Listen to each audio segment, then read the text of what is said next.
A massive painting sprawled across the ceiling of Parma Cathedral. 500 years ago, a certain someone looked up and left a rather brutal review.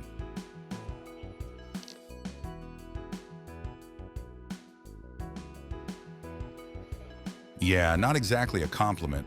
Any way you slice it, it was a roast. Imagine spending years on a masterpiece, only to have it trash-talked like that. But today, people from all over the world flock to this very spot just to catch a glimpse of it. Parma is a city that hides its true colors if you only look at it from the outside. The understated churches, the pastel pink tower, the rustic local eateries. Every time you open a door, the inside completely defies your expectations. Today we're taking a day trip to Parma, a city that kept surprising us with the gap between outside and in. Let us show you the beautiful surprises waiting just beyond the threshold.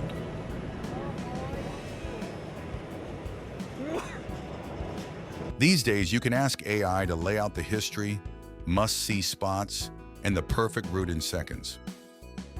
But there are some things you will never truly understand until you stand there and see them with your own eyes. It's about blending the facts on your screen with the raw, breathing scenery right in front of you. That's how we want to show you the real charm of Parma. Day 4 of our stay in Bologna.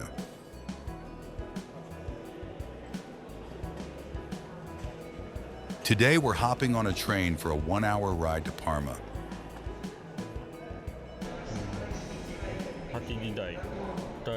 Time to buy our train tickets.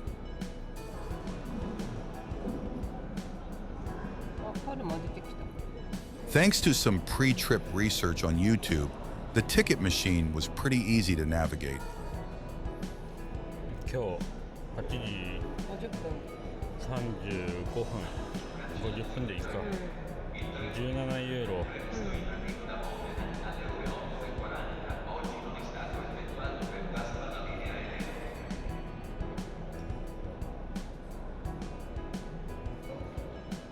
ケイちゃんタッチ。おお。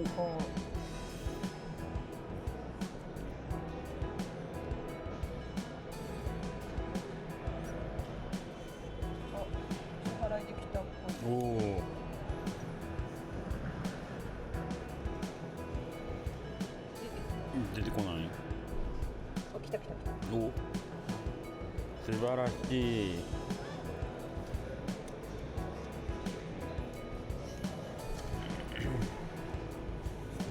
これはいらない。レシートは出てこないんだね。レシート出てこない。Now let's talk about validation, something every traveler in Italy worries about. The travel guides all said, you must stamp your ticket at the platform machine before boarding or face a hefty fine. In fact, on our trip to Modena yesterday, we hunted down a machine and validated our tickets before boarding. But this time, the ticket from the machine had a prominent QR code on it, and it wouldn't even fit into the validation slot.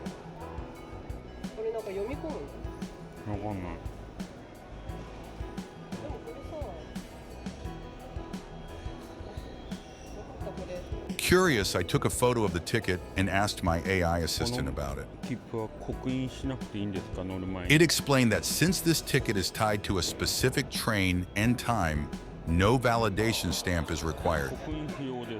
It turns out Italian railways are currently in a transition phase.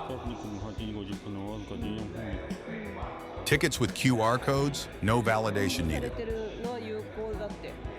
But the older paper tickets without them, you still have to stamp them the old-fashioned way. Apparently, even using the exact same machine can result in different types of tickets. Honestly, it's a bit confusing. But that's why you should keep this simple rule in mind. Once your ticket prints, check for a QR code first.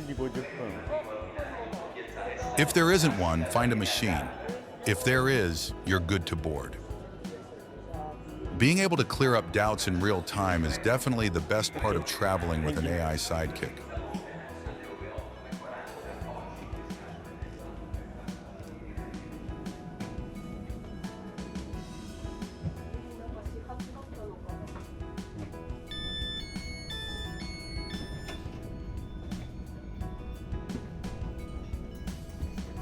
About an hour out of Bologna, we arrived at Parma Station at 10 a.m.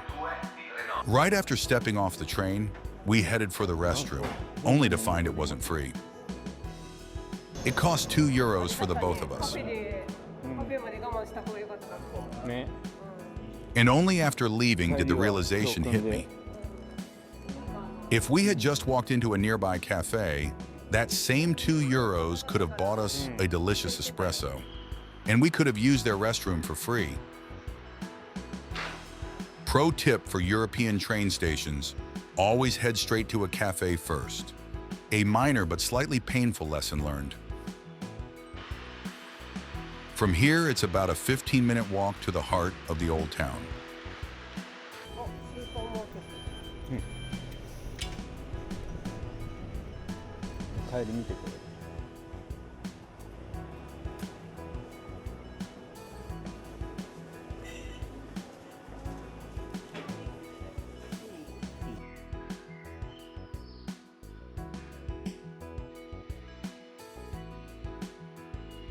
From the outside, it's undeniably grand. The heavy brickwork, the soaring bell tower. I knew it was an impressive church. But to be honest, after seeing so many massive basilicas in Bologna over the last few days, I assumed I already knew what to expect on the inside. But the moment we stepped inside, every single inch of the walls was covered in breathtaking frescoes. Right from the entrance, it was unreal. The sheer scale of it was on a completely different level than I imagined.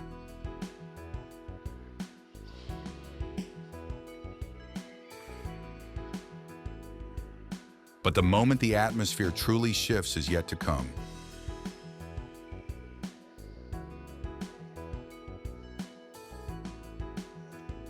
We walked to the center of the nave, and as I looked straight up, there it was.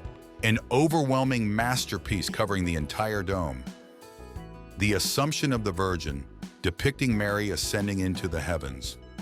Countless angels swirl within the clouds, and at the center, Christ descends to meet her, painted with a depth that makes him seem to leap out at you. This is the very ceiling painting that was mocked as a stew of frogs' legs. The artist painted the low-angle perspective with such intense realism for his time that the critics saw only a tangled mess of limbs like frogs boiling in a pot.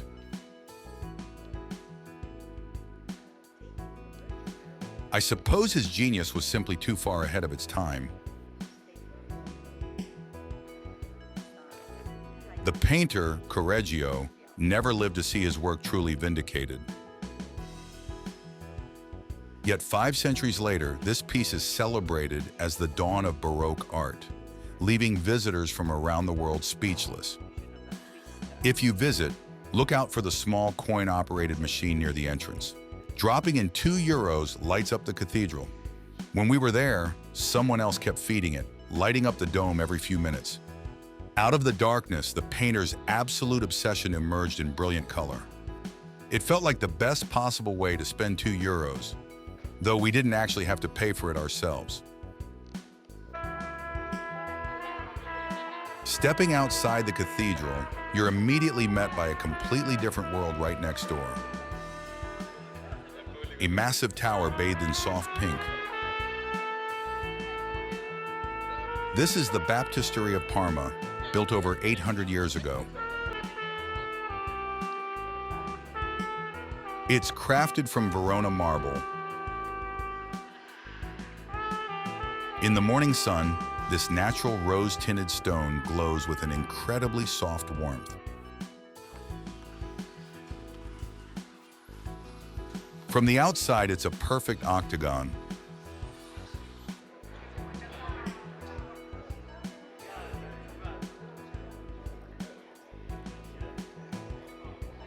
Now let's head inside.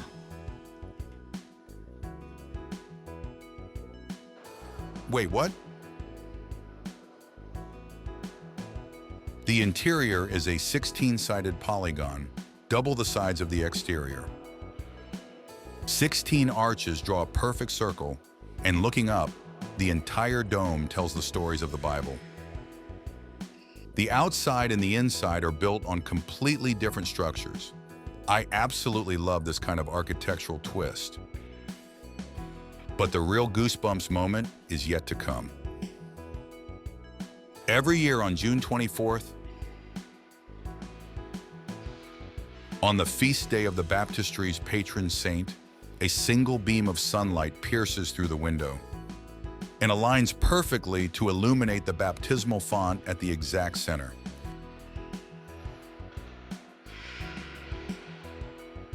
"800 years ago, long before computers, they calculated the movements of the sun with mind-blowing precision to build this. It feels as though the sheer passion of that ancient project has been frozen in time.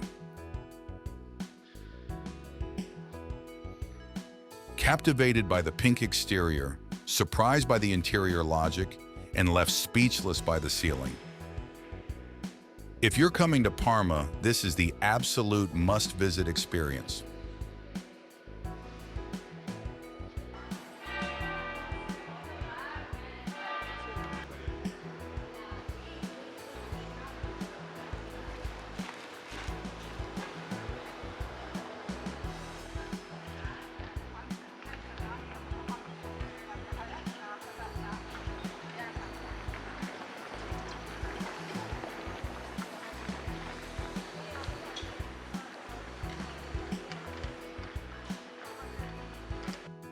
The contrasts of Parma were waiting for us on the dining table too. We stopped by Trattoria Corrieri, a wonderfully rustic local spot. Once seated, they brought out sparkling water and a basket of standard bread. Next to arrive was a local craft beer.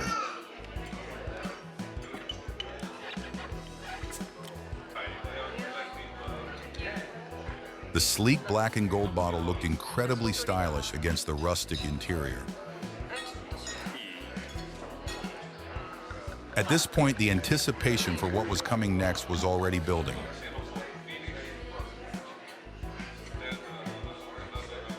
And then the main event arrived, a massive platter showcasing 5 of Parma's finest cured meats. Prosciutto di Parma, coppa, culata, a literal tapestry of cured meats, and it paired beautifully with the fruity beer.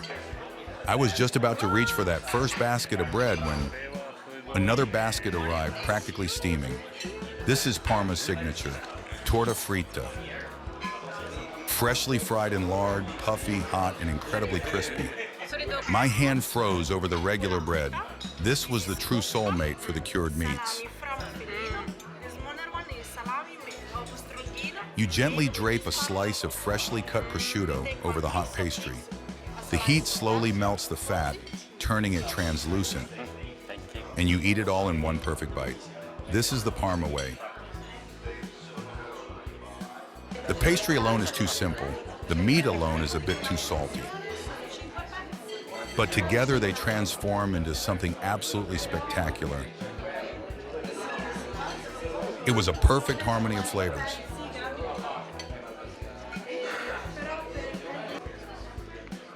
Next up was the pasta, tortelli di zucca stuffed with sweet pumpkin puree. Dressed simply with melted butter and Parmigiano Reggiano. It's a local recipe that has remained unchanged for centuries. The flavor blooming in your mouth is surprisingly rich, deep, and satisfying. By the way, I love that beer bottle so much that I asked the waiter if I could keep it. He smiled and let us have it. It's completely empty, but I'm wrapping it carefully in my clothes so it survives the flight back to Japan. For dessert, we had Baccio di Parma. Translating to the Kiss of Parma, it was the perfect sweet finale exclusive to the city.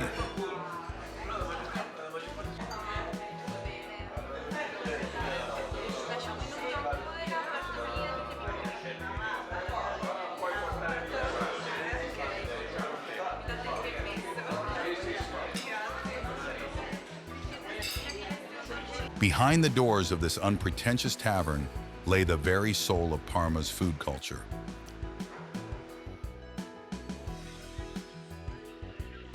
On our post-lunch stroll toward the river, we stumbled upon an enormous structure. From the outside, it looked like a harsh fortress of brick, so we just walked through the courtyard and headed back.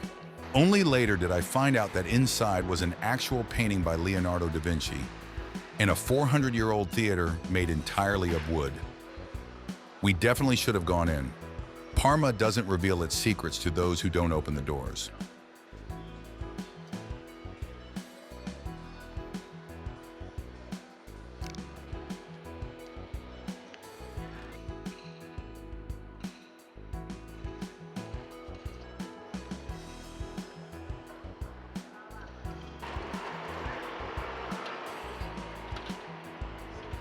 Continuing our walk, we grabbed some gelato on Via Cavour.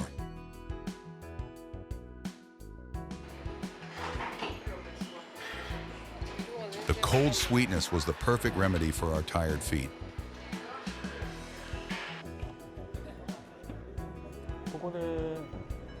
We found a small bar near the station on our way back.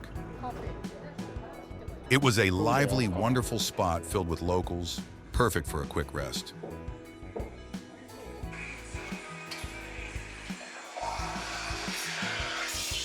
Just €1.20 for a cup of coffee. It made me laugh, thinking back to the €2 we paid for the station restroom this morning. For nearly the same price, you get an incredible espresso, a cozy atmosphere, and yes, a free restroom. I really wish I could go back in time and whisper that to myself this morning. Parma spent the entire day constantly and beautifully defying our expectations. The cathedral. Grand on the outside, yet inside, it takes your breath away with an even grander ceiling. The Baptistery, stunning pink stone outside, leading into an intricate geometric world within. And the Trattoria, rustic and simple on the surface, but holding centuries of refined culinary history.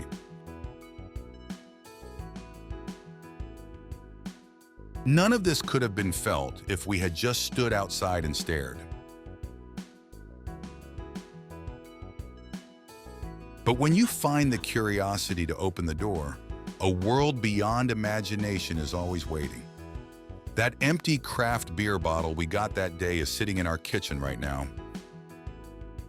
It's just an empty bottle, but every time I look at that label, the aroma of hot fried bread and the rich savoriness of prosciutto come rushing back, along with the warm, gentle streets of Parma